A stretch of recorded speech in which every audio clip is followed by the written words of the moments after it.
اللہ علیہ وسلم نے فرمایا میرا رب کریم جب کسی کو بیمار کرتا ہے نا تو پھر اللہ فرشتوں کو بھیجتا ہے، فرماتا ہے جب پتہ کر کے آؤ کسی سے میری شکایت تو نہیں کر رہا۔ تو فرشتے جا کے عرض کرتے ہیں مالک اس کے پاس تو جو بھی آیا نا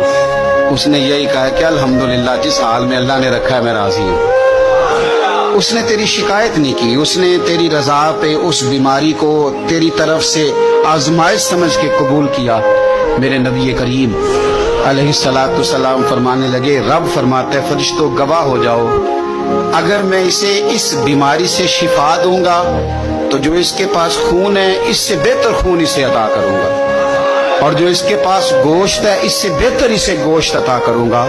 اور اگر میں اسے اس بیماری میں وفات دوں گا تو پھر میں اسے جنت عطا کروں گا۔ اگر شفا دوں گا تو بہترین شفا دوں گا، اور اگر وفات دوں گا تو پھر جنت دوں گا۔ جب آپ حوصلے کے ساتھ چیزوں کو قبول کرتے، جب آپ کی طبیعت کے اندر صبر چھلکتا